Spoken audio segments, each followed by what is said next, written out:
നല്ല റൗണ്ടിൽ ഷേപ്പായിട്ട് എങ്ങനെ ചപ്പാത്തി പരത്തിയെടുക്കാമെന്നാണ് ഞാൻ ഈ വീഡിയോയിൽ കാണിക്കുന്നത്.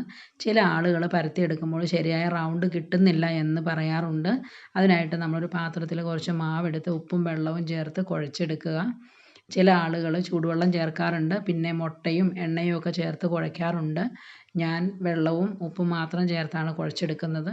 നല്ല രീതിയിൽ ഇതുപോലെ കുഴച്ചെടുക്കുക. കയ്യിലും പാത്രത്തിലും ഒന്നും ഒട്ടിപ്പിടിക്കാത്ത രീതിയിൽ പാകത്തിന് നമ്മൾ കുഴച്ചെടുക്കുക. 15-20 മിനിറ്റ് ശേഷം നമ്മളതിനെ റെസ്റ്റ് ചെയ്യാനായിട്ട് വെക്കുക, ഒന്ന് സോഫ്റ്റ് ആവാൻ വേണ്ടിയിട്ട്. അതിനുശേഷം ചെറിയ ബോളുകളായിട്ട് ഉരുട്ടിയെടുക്കുക. നമ്മൾ എത്രത്തോളം റൗണ്ടിലാണോ ചപ്പാത്തി പരത്തിയെടുക്കാൻ ഉദ്ദേശിക്കുന്നത് അതിനാവശ്യമുള്ള മാവെടുത്താണ് നമ്മളിതുപോലെ ചെറിയ ബോളുകളാക്കുന്നത്. ചപ്പാത്തി പലകയിൽ വെച്ച് പരത്തുന്നതിന് മുമ്പായിട്ട് ഈ ഓരോ ബോളുകളും നമ്മൾ കയ്യിലെടുത്ത് അമർത്തി റൗണ്ടായിട്ട് നമ്മൾ ഉരുട്ടി കൊടുക്കുക. അമർത്തി റൗണ്ടായിട്ട് ഉരുട്ടി കൊടുക്കുന്നതിൻ്റെ പ്രത്യേകത എന്ന് പറയുമ്പോൾ നമ്മൾ പരത്തുമ്പോൾ നമുക്ക് നല്ല റൗണ്ടിൽ നമുക്ക് കിട്ടും. ഇങ്ങനെ ഉരുട്ടിയതിന് ശേഷം പൊടിയിൽ മുക്കുക. പൊടിയിൽ മുക്കിയിട്ട് നമ്മുടെ പലകയിൽ വെച്ച് നന്നായിട്ട് പരത്തി കൊടുക്കുക.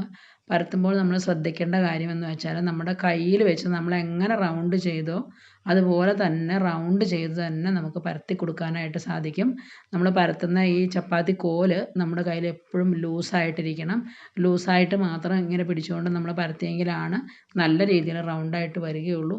ഈ വീഡിയോയിൽ കാണുന്നത് പോലെ തന്നെ നല്ല റൗണ്ടിൽ ആ ചപ്പാത്തി പലകയുടെ അത്രയും വട്ടത്തിൽ നല്ല റൗണ്ടിൽ വരാനായിട്ട് അത് സഹായിക്കും.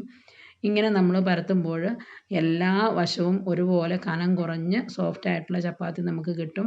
ചില ആളുകൾ പ്ലേറ്റ് വെച്ചിട്ട് പാത്രം വെച്ചിട്ട് കമിഴ്ത്തി റൗണ്ട് ചെയ്തെടുക്കാറുണ്ട്. അങ്ങനെയൊന്നും ചെയ്യേണ്ട ആവശ്യമില്ല. ഇതുപോലെ നല്ല രീതിയിൽ നമുക്ക് റൗണ്ടായിട്ടും കനം കുറച്ചും നമുക്ക് ചപ്പാത്തി കിട്ടും. അതിനുശേഷം ഇതുപോലെ ഒരു പേപ്പറിൽ നമ്മളിങ്ങനെ നിരത്തി വെക്കുക. നല്ല രീതിയിൽ കനം കുറഞ്ഞ നല്ല റൗണ്ട് ചെയ്ത ചപ്പാത്തിയാണ് നമ്മളിപ്പോൾ പരത്തിയെടുത്തിരിക്കുന്നത്.